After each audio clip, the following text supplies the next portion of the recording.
Yop tout le monde, ici Vemaillet pour une nouvelle critique. Et donc aujourd'hui la critique va être un peu spéciale parce que comme vous l'avez appris et que je vous l'ai déjà appris dans d'autres vidéos, les cinémas sont fermés. Et plus aucun film ne sort, à part bien sûr des films qui sortent sur les plateformes comme Netflix, Disney Plus et tout. Ce qui est dû au confinement et donc au coronavirus. Je peux pas vous en dire plus sur les films et tout parce que tout ce que je sais c'est que il y a beaucoup de films de Marvel qui tous été repoussés, et beaucoup de films qui sont été repoussés. Fast and Furious 9 a été repoussé d'un an. James Bond a été repoussé à septembre ou août, je sais plus. Pareil, des films de Wonder Woman a été repoussé à novembre. Et en parlant des plateformes, je peux vous annoncer que j'ai pas Disney+, donc je suis pas certain de pouvoir vous faire des critiques de films de Disney+, sortis sur Disney+. Si je trouve une autre solution, c'est possible que si. Mais sinon, on aurait des critiques de Netflix, puisque j'ai Netflix, et d'autres films que je trouverais sur internet ou des choses comme ça. Je rappelle bien sûr que de base, ne téléchargez pas ou ne trouvez pas de solution illégale parce que, comme c'est dit dans illégal, c'est interdit par la loi. Donc aujourd'hui, on va parler donc d'un film sorti sur la plateforme Netflix et ça va être une critique assez spéciale parce que ce film, c'est un film qui met en scène dans le thème une de mes passions. Donc j'essaie d'être objectif, mais ça va pas être la chose la plus facile de ma chaîne. Donc le film se prénomme The Mighty Event en anglais et en français Le Catcheur Masqué. C'est un film sorti le 10 avril 2020, donc aujourd'hui, le moment où je vous parle, c'est aujourd'hui. Avec comme acteur principal un enfant du nom de Seth Carr. Et donc pour vous rappeler un peu le synopsis, c'est un gamin, donc joué par Seth Carr, qui s'appelle Leo Thompson, et qui est un grand passionné de catch, tout comme sa mère et son père. Même pas sa mère, sa belle-mère, du nom de Tichina, qui est jouée par Tichina Arnold, et son père joué par Adam Bailey. Et il est très fan de catch et surtout de Kofi Kingston. Et il est souvent, pour vous raconter, il y a 3 gosses qui souvent s'en prennent à lui. Et donc, ces gosses-là, un jour, ils vont le poursuivre après les cours. Et il va entrer dans une maison où il va trouver un masque qui est dit de pouvoir magique. Et c'est comme ça qu'il va intégrer la NXT. Le tournoi de NXT présenté par le catcheur, donc Mike Demise, comme beaucoup de fans de catch le connaissent. Et qui vont affronter plusieurs personnes dans le show.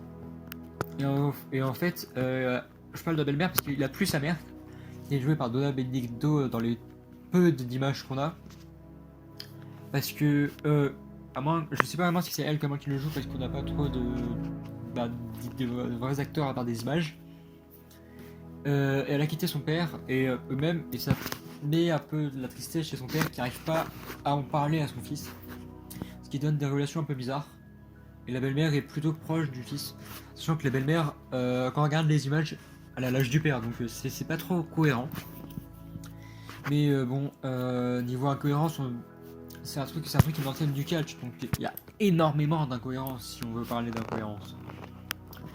Et énormément aussi de par rapport à du catch, un truc beaucoup plus fantastique, du style de super-héros plutôt que de catcheur. Même si on connaît d'ailleurs Kofi Kingston dans ce que je vais dire, des catcheurs qui ont des propriétés ou des choses qu'ils arrivent à faire qui relèvent presque de l'impossible, et pourtant ils y arrivent. On a par exemple donc Kofi Kingston, si je vous en parle, il y en a plein de catcheurs du même style, John Morrison, quand tu vois ce qu'ils font, c'est très bizarre à voir, et pourtant ils le font. Mais quand je dis que ça relève de fantastique, c'est que par exemple, il est super rapide, il peut sauter de nous il veut, il peut défoncer des mecs qui sont 3 fois sa taille. Voilà, fantastique, c'est vraiment fantastique. Donc bien sûr, comme je vous ai dit, ça parle de catcheurs, et donc on a beaucoup de catcheurs dans l'idée. On a le catcheur de la NXT Keith Lee, renommé Smooth Operator. Il a à peu près le même, on va dire, déguisement, le même tenue que en réalité, et il est joué par lui-même d'ailleurs. Mais il a changé de nom, il a le même finisher aussi, pas avoir la tenue de catcher qui a changé. Mais voilà, c'est à peu près les mêmes. On a en femme Mia Yim de la NXT aussi, puisque c'est beaucoup de gens de la NXT vu que ça vient beaucoup de la NXT. Et c'est la seule femme d'ailleurs qu'on va voir combattre. On a aussi le catcher assez connu autiste nommé Snake, je me rappelle pas, ou Snacks, je sais plus son nom. Et en fait, ce catcher là est connu pour être l'archétype du gros porc. Désolé pour propos crus, mais c'est comme ça qu'on le voit. Du coup, il va pas se gêner dans le combat face à Léo, qui va se renommer d'ailleurs Kid KO avec ce masque. Et il va transpirer au bout de 2 secondes, il va servir de ça, il va lâcher des gros P. C'est vraiment le gros porc que tout le monde. C'est comme ça qu'on le voit, c'est le préjugé du gros porc. Et en réalité, dans le héros, Kid KO va faire amitié avec Sumo Opérateur joué par Kiflip. Et c'est bien intéressant. D'ailleurs, le héros, c'est juste un jeune enfant qui va découvrir un masque et qui va s'en servir pour se faire connaître et en fait gagner de l'argent parce que son père a besoin d'argent pour garder leur maison. Et abandonner 2 jobs parce qu'il a gardé 2 jobs. Et c'est une situation assez difficile, seule sa grand-mère le sait et quand son père l'apprend, c'est vers la fin d'ailleurs, il y a 2 minutes parce que c'est une réaction chaud. Et c'est très bizarre. Puis c'est comme ça. On a ensuite, il a un gang d'amis, on va dire 3 amis, 2 amis, et en fait il va rencontrer une fille qui lui plaît, et s'il va s'en servir de ce masque pour ça, il va va même jouer au super héros face à eux, c'est comme ça qu'ils vont le découvrir, parce qu'il va arrêter un braqueur de casino, de leur resto là, et chacun a des passions, et on va apprendre plus sur chacun, genre sur la fille qui aime la danse, et il va devoir l'aider, mais à cause de son idée de catcheur, il va pas voir, du coup l'un de ses potes va le faire découvrir sa passion. Et voilà, bien sûr, dans tout film de héros, de tout film, il y a au moins un ennemi, un méchant. Là, le mec s'appelle Samson, et le nom veut tout dire, hein. Il parle pas. Il a pas de voix, il a jamais parlé. Et un peu comme Paul Heyman avec Brock Lesnar, il a un manager joué par Ken Marino, et il va tout défoncer dans son passage et tout, même s'il sert à rien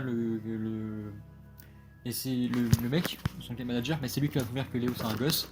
Et du coup, il va s'en servir avant la finale en lui donnant un faux masque. Et c'est là où en fait Léo va se rendre compte qu'il a pas besoin de ce masque et il va quand même défoncer le mec sans son masque, qui a pensé qu'il avait des propriétés magiques. Mais en fait, c'est tout ce qui est dans sa tête. C'est là où son père va venir l'aider, ça va renouer les liens entre eux au catch, parce que son père adorait le catch tout comme sa mère. C'était en fait une famille fan de catch. Ce que je n'ai pas, quoi, parce que je suis le seul de ma famille à aimer le catch. Et c'est bien intéressant de voir ce lien du père qui va être très froid au début et qui va ensuite revenir pour faire du bien à son fils. Et ça donne de bonnes idées. En termes d'aussi, on a des caméos, on va dire, d'autres catcheurs. Donc on a The Miz qui va être présentateur du tournoi. On a Kofi à la fin. Et d'ailleurs, dans une scène de fin, il va rencontrer la famille qui était très fan de lui, dont la belle-mère qui est très fan de lui, qui peut presque se marier avec lui, l'épouser et sortir avec lui. Et c'est cool à voir. On a Sheamus qui est là en arbitre. Et c'est vraiment, en parlant de catch, c'est vraiment les tenues très récentes quand je regarde tous les semaines à peu près. Donc c'est très récent, c'est tout par rapport à ce qu'ils ont fait il y a pas longtemps. Donc c'est bien amené. Et on a une scène à la télé où on voit du catch, genre un combat des Usos face à New Day.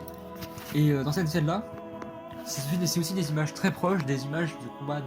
Souvent, dans des films, ils essayent de reprendre d'autres matchs de combat ou de les refaire avec d'autres acteurs. Mais là, ils ont tout repris dedans. Donc les Usos ont fait partie du caméo aussi, tout comme Biggie, du New Day. Mais c'est très récent, tout est lié à l'actualité, donc c'est très très bien fait. C'est ce qui est cool à voir. L'actualité, à vrai dire, il y a pas le coronavirus, il y a quand même ça le bondé, donc c'est pas par rapport au coronavirus, mais on va essayer de pas en parler, quoi. Et c'est très intéressant comme idée à avoir en Sheamus en arbitre et les Usos et tout, c'est une bonne idée.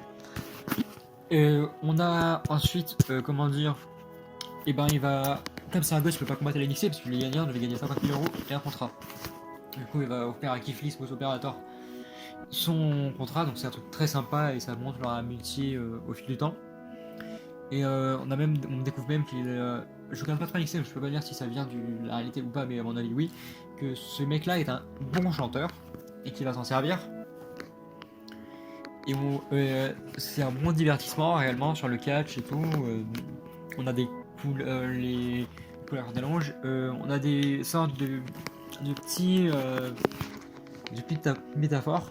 On a un jeu, je sais plus sur lequel, je sais pas si c'est pas le 2K19 ou 2K15, où on a une chanson qui est dans le jeu. Et la pote de Léo Thompson de Kid Ko, en représentation danseuse, va utiliser ce titre. D'ailleurs, la bande son est juste géniale. Tous les sons vont avec l'univers du catch, du combat, de ce qu'on veut entendre comme ça. Et c'est vraiment cool à voir. On a aussi la VF, je peux pas dire que c'est le meilleur vu que j'entends souvent en VO, mais la VO est 3 fois mieux. On a d'ailleurs des caméos aussi de commentateurs comme Corey Graves ou Rodney Young, le commentateur de la WWE. Et c'est vraiment très cool à voir. J'ai envie de vous dire aussi, en termes de distribution, on a aussi quelqu'un qui est pas si présent que ça, qui est en fait une des professeurs de leur lycée, de leur école, jouée par Lucy Guest, et qui va être là pour empêcher les droits bruts de s'en prendre à Léo et ensuite de punir Léo quand il va se venger, mais ça c'est normal. Il va être là dans quelques scènes, mais c'est très peu de scènes, donc c'est pas très récent. Mais oui, l'idée est assez spéciale. C'est souvent, ça fait penser aux luchadors qui font des trucs géniaux avec leur masque. On peut penser à Rey Mysterio, l'un des plus connus, Lince Dorado, Sin Cara, des catcheurs qui avec des masques font des trucs de taille. Mais on se rend compte que sans masque aussi on y arrive et ça marche aussi dans le catch. On a un mec qui est très taré, qui s'appelle Ricochet, il a aucun masque du tout. Il en avait à ses débuts, mais c'est des choses comme ça et ils ont repris les mêmes endroits et tout, donc c'est vraiment une bonne idée. C'est un truc que je pourrais conseiller à voir quand t'aimes bien le catch. D'ailleurs, je peux aussi vous conseiller en ouverture un film du même style. Mais là, par exemple, c'est un changement d'acteur, même s'il essaie de reprendre tous les combats avec de nouveaux acteurs. C'est l'histoire sur Page. Je sais pas comment ça s'appelle. Je vais essayer de me rappeler tout de suite. Désolé. Je vais vous lire de suite. C'est le film. Le nom du film, c'est Fighting with My Family. Où c'est une catcheuse du nom de Zelina Vega qui joue Ejeli. C'est une actrice, pas une catcheuse, qui joue Paige. La mère est jouée par l'actrice de Lena Headey de Game of Thrones. Il y a The Rock aussi dedans, c'est un idée de The Rock d'ailleurs, avec Paige aussi qui a eu l'idée. Donc c'est plus une origin story. Et on sait très bien que la WWE aime bien faire des films plutôt fantastiques. Donc c'est ce qui diffère de ce film The Main Event ou le catcheur masculin en français, qui se rapproche plus des films de WWE fantastiques comme Scooby-Doo et la WWE, des choses comme ça. Les origin stories sont une bonne idée aussi.